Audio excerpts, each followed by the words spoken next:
بسم اللہ الرحمن الرحیم۔ اعوذ باللہ من الشیطان الرجیم، بسم اللہ الرحمن الرحیم۔ السلام علیکم۔ آج آپ کا میزبان ڈاکٹر کاشف بشیر تفہیم القرآن سیریز کی قسط نمبر 173 کے ساتھ آپ کے سامنے حاضر خدمت ہے، جس میں ہم انشاءاللہ سورہ یونس کی آیت نمبر 17 سے آغاز کر رہے ہیں، اس دعا کے ساتھ کہ اللہ تعالی ہماری اس کوشش کو قبول فرمائے اور ہمارے اس پڑھنے کو اور آپ کے سننے کو اس قابل بنا دے کہ ہم قرآن مجید کے مطالب و مضامین کو سمجھ سکیں اور اس کو اپنی زندگیوں میں نافذ کر سکیں۔ بسم اللہ الرحمن الرحیم۔ فمن اظلم ممن افترى علی اللہ کذبا او کذب بآیاتہ انہ لا یفلح المجرمون۔ ترجمہ، پھر اس سے بڑھ کر ظالم اور کون ہوگا جو ایک جھوٹی بات گھڑ کر اللہ کی طرف منسوب کرے یا اللہ کی واقعی آیات کو جھوٹا قرار دے۔ یقیناً مجرم کبھی فلاح نہیں پا سکتے۔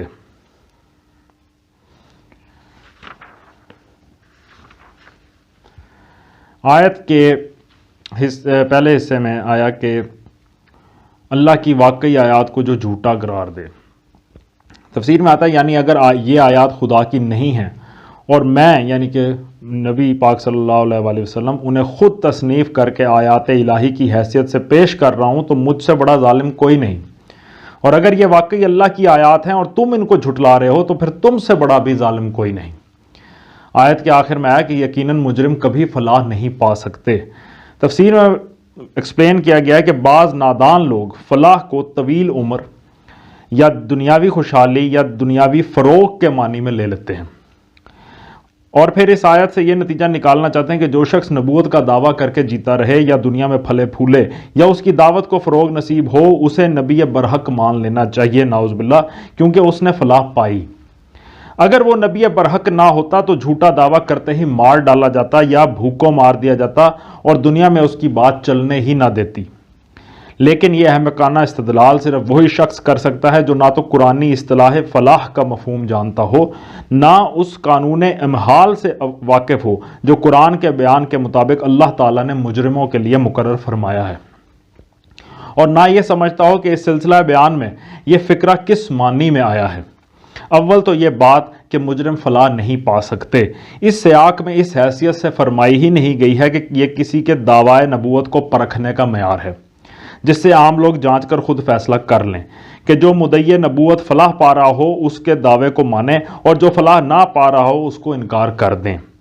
بلکہ یہاں تو یہ بات اس معنی میں کہی گئی ہے کہ میں یقین کے ساتھ جانتا ہوں کہ مجرموں کو فلاح نصیب نہیں ہو سکتی، اس لیے میں خود تو یہ جرم نہیں کر سکتا کہ نبوت کا جھوٹا دعویٰ کروں، البتہ تمہارے متعلق مجھے یقین ہے کہ تم سچے نبی کو جھٹلانے کا جرم کر رہے ہو، اس لیے تمہیں فلاح نصیب نہیں ہوگی۔ پھر فلاح کا لفظ بھی قرآن میں دنیاوی فلاح کے محدود معنی میں نہیں آیا ہے، بلکہ اس سے مراد وہ پائیدار کامیابی ہے جو کسی خسران پر منتج ہونے والی نہ ہو، قطع نظر اس سے کہ دنیاوی زندگی کے اس ابتدائی مرحلے میں اس کے اندر کامیابی کا کوئی پہلو ہو یا نہ ہو۔ ہو سکتا ہے کہ ایک داعی ضلالت دنیا میں مزے سے جیے، خوب پھلے پھولے اور اس کی گمراہی کو بڑا فروغ نصیب ہو، مگر یہ قرآن کی اصطلاح میں فلاح نہیں، عین خسران ہے۔ اور یہ بھی ہو سکتا ہے کہ ایک داعی حق دنیا میں سخت مصیبتوں سے دوچار ہو، شدت آلام سے نڈھال ہو کر یا ظالموں کی دست درازیوں کا شکار ہو کر دنیا سے جلدی رخصت ہو جائے اور کوئی اسے مان کر نہ دے، مگر یہ قرآن کی زبان میں خسران نہیں، عین فلاح ہے۔ علاوہ بری قرآن میں جگہ جگہ یہ بات پوری تشریح کے ساتھ بیان کی گئی ہے کہ اللہ تعالیٰ مجرموں کو پکڑنے میں جلدی نہیں کیا کرتا، بلکہ انہیں سنبھلنے کے لیے کافی مہلت دیتا ہے، اور اگر وہ اس مہلت سے ناجائز فائدہ اٹھا کر اور زیادہ بگڑتے ہیں تو اللہ کی طرف سے ان کو ڈھیل دی جاتی ہے اور بسا اوقات ان کو نعمتوں سے نوازا جاتا ہے تاکہ وہ اپنے نفس کی چھپی ہوئی تمام شرارتوں کو پوری طرح ظہور میں لے آئیں اور اپنے عمل کی بنا پر اس سزا کے مستحق ہو جائیں جس کے وہ اپنی بری صفات کی وجہ سے فی الحقیقت مستحق ہیں۔ بس اگر کسی جھوٹے مدعی کی رسی دراز ہو رہی ہو اور اس پر دنیاوی فلاح کی برسات برس رہی ہو تو سخت غلطی ہوگی کہ اگر اس کی اس حالت کو اس کے برسر ہدایت ہونے کی دلیل سمجھا جائے۔ خدا کا قانون امحال و استدراج جس طرح تمام مجرموں کے لیے عام ہے، اسی طرح جھوٹے مدعیان نبوت کے لیے بھی ہے، اور ان کے اس مستثنا ہونے کی کوئی دلیل نہیں ہے۔ پھر شیطان کو قیامت تک کے لیے جو مہلت اللہ تعالیٰ نے دی ہے، اس میں بھی یہ استثناء کہیں مذکور نہیں ہے کہ تیرے اور تو سارے فریب چلنے دیے جائیں گے، لیکن اگر تو اپنی طرف سے کوئی نبی کھڑا کرے گا تو یہ فریب نہ چلنے دیا جائے گا۔ ممکن ہے کوئی شخص ہماری اس بات کے جواب میں وہ آیت پیش کرے جو سورہ الحاقہ آیت نمبر 44 سے 47 میں ارشاد ہوئی ہے، جس کا مفہوم ہے کہ یعنی اگر محمد صلی اللہ علیہ وآلہ وسلم نے خود گھڑ کر کوئی بات ہمارے نام سے کہی ہوتی تو ہم اس کا ہاتھ پکڑ لیتے اور اس کی رگے دل کاٹ ڈالتے، لیکن اس آیت میں جو بات کہی گئی ہے وہ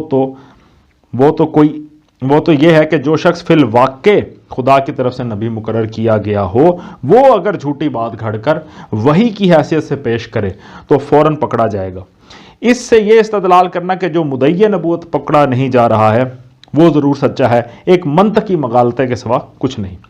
خدا کے قانون امحال و استدراج میں جو استثناء اس آیت سے ثابت ہو رہا ہے وہ صرف سچے نبی کے لیے ہے۔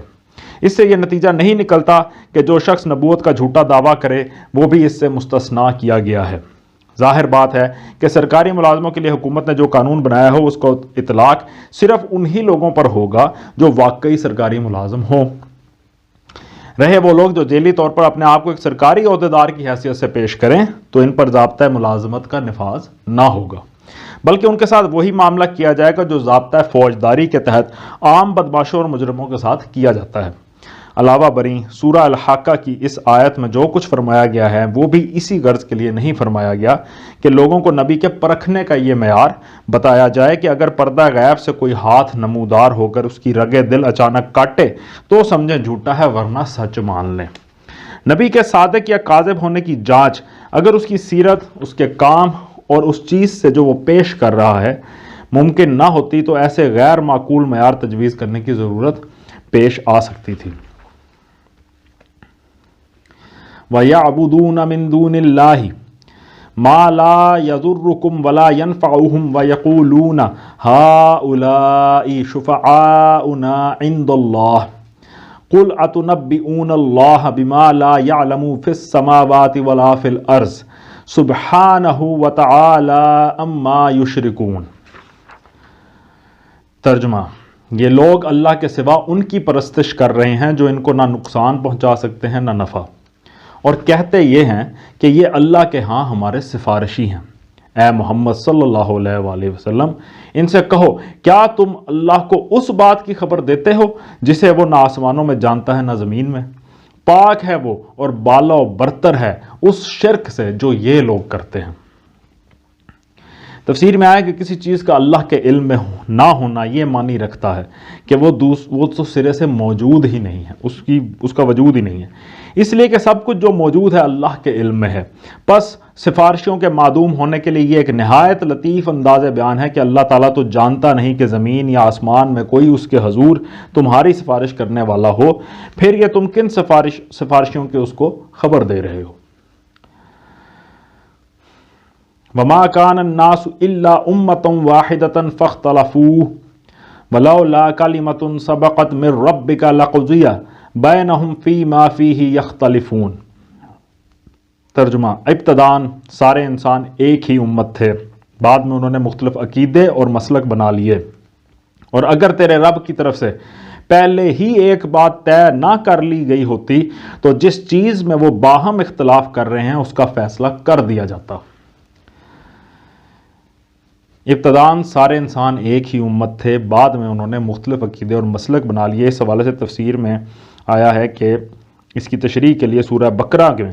اور سورہ الانعام کے حاشیے میں کافی زیادہ تفصیل موجود ہے جو ہم پہلے پڑھ آئے ہیں۔ آگے آتا ہے آیت کے آخر میں کہ اگر تیرے رب کی طرف سے پہلے ہی ایک بات طے نہ کر لی گئی ہوتی تو جس چیز میں وہ باہم اختلاف کر رہے ہیں اس کا فیصلہ کر دیا جاتا۔ اس حوالے سے تفسیر میں وضاحت کی گئی ہے کہ یعنی اگر اللہ تعالیٰ نے پہلے ہی یہ فیصلہ نہ کر لیا ہوتا کہ حقیقت کو انسانوں کے حواس سے پوشیدہ رکھ کر ان کی عقل و فہم اور ضمیر و وجدان کو آزمائش میں ڈالا جائے گا، اور جو اس آزمائش میں ناکام ہو کر غلط راہ پر جانا چاہیں گے انہیں اس راہ پر جانے اور چلنے کا موقع دیا جائے گا، تو حقیقت کو آج ہی بے نقاب کر کے سارے اختلافات کا فیصلہ کیا جا سکتا تھا۔ یہاں یہ بات ایک بڑی غلط فہمی کو رفع کرنے کے لیے بیان کی گئی ہے۔ عام طور پر آج بھی لوگ اس الجھن میں ہیں، اور نزول قرآن کے وقت بھی تھے، کہ دنیا میں بہت سے مذہب پائے جاتے ہیں اور ہر مذہب والا اپنے ہی مذہب کو حق سمجھتا ہے۔ ایسی حالت میں آخر اس فیصلے کی صورت کیا ہے کہ کون حق پر ہے اور کون نہیں؟ اس کے متعلق فرمایا جا رہا ہے کہ یہ اختلاف مذاہب دراصل بعد کی پیداوار ہے۔ ابتدا میں تمام نوع انسانی کا مذہب ایک ہی تھا اور وہی مذہب حق تھا۔ پھر اس حق میں اختلاف کر کے لوگ مختلف عقیدے اور مذہب بناتے چلے گئے۔ اب اگر اس ہنگامہ مذاہب کا فیصلہ تمہارے نزدیک عقل و شعور کے صحیح استعمال کے بجائے صرف اسی طرح ہو سکتا ہے کہ خدا خود کو خود حق کو بے نقاب کر کے سامنے لے آئے، تو یہ موجودہ دنیاوی زندگی میں نہیں ہوگا۔ دنیا کی یہ زندگی تو ہے ہی امتحان کے لیے، اور یہاں سارا امتحان اسی بات کا ہے کہ تم حق کو دیکھے بغیر عقل و شعور سے پہچانتے ہو یا نہیں۔ وَيَقُولُونَ لَوْلَا أُنزِلَ عَلَيْهِ آيَاتٌ مِّن رَّبِّهِ فَقُلْ إِنَّمَا الْغَيْبُ لِلَّهِ فَانتَظِرُوا إِنِّي مَعَكُم مِّنَ الْمُنتَظِرِينَ۔ ترجمہ، اور یہ جو وہ کہتے ہیں کہ اس نبی صلی اللہ علیہ وآلہ وسلم پر اس کے رب کی طرف سے کوئی نشانی کیوں نہ اتاری گئی، تو ان سے کہو غیب کا مالک و مختار تو اللہ ہی ہے، اچھا انتظار کرو، میں بھی تمہارے ساتھ انتظار کرتا ہوں۔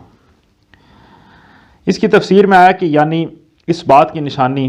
کہ یہ واقعی نبی برحق ہے اور جو کچھ پیش کر رہا ہے وہ بالکل درست ہے۔ اس سلسلے میں یہ بات پیش نظر رہے کہ نشانی کے لیے ان کا یہ مطالبہ کچھ اس بنا پر نہ تھا کہ وہ سچے دل سے دعوت حق کو قبول کرنے اور اس کے تقاضوں کے مطابق اپنے اخلاق کو، عادت کو، نظام معاشرت و تمدن کو، غرض اپنی پوری زندگی کو ڈھال لینے کے لیے تیار تھے، اور بس اس وجہ سے ٹھہرے ہوئے تھے کہ نبی کی تائید میں کوئی نشانی ابھی انہوں نے ایسی دیکھی نہیں تھی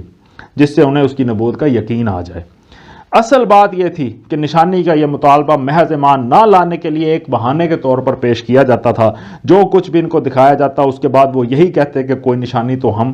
کو دکھائی ہی نہیں گئی، اس لیے کہ وہ ایمان لانا ہی نہ چاہتے تھے۔ دنیاوی زندگی کے ظاہری پہلو کو اختیار کرنے میں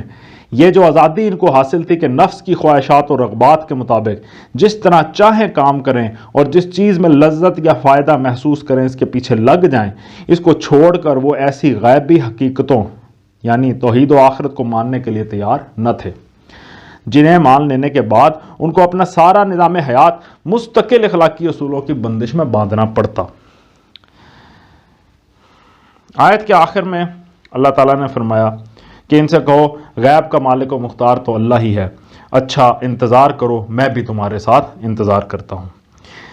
تفسیر میں آیا کہ جو کچھ اللہ نے اتارا ہے وہ تو میں نے پیش کر دیا، یعنی نبی پاک صلی اللہ علیہ وآلہ وسلم نے وہ پیش کر دیا ہے، اور جو اس نے نہیں اتارا وہ میرے اور تمہارے لیے غیب ہے، جس پر سوائے خدا کا کسی کا اختیار نہیں، وہ چاہے تو اتارے اور چاہے تو نہ اتارے۔ اب اگر تمہارا ایمان لانا اسی پر موقوف ہے کہ جو کچھ خدا نے نہیں اتارا ہے وہ اترے تو اس کے انتظار میں بیٹھے رہو، میں بھی دیکھوں گا کہ تمہاری یہ ضد پوری کی جاتی ہے یا نہیں۔ صدق اللہ العلی العظیم۔ الحمدللہ آج ہم نے سورہ یونس کی آیت نمبر 20 تک کا ترجمہ اور تفسیر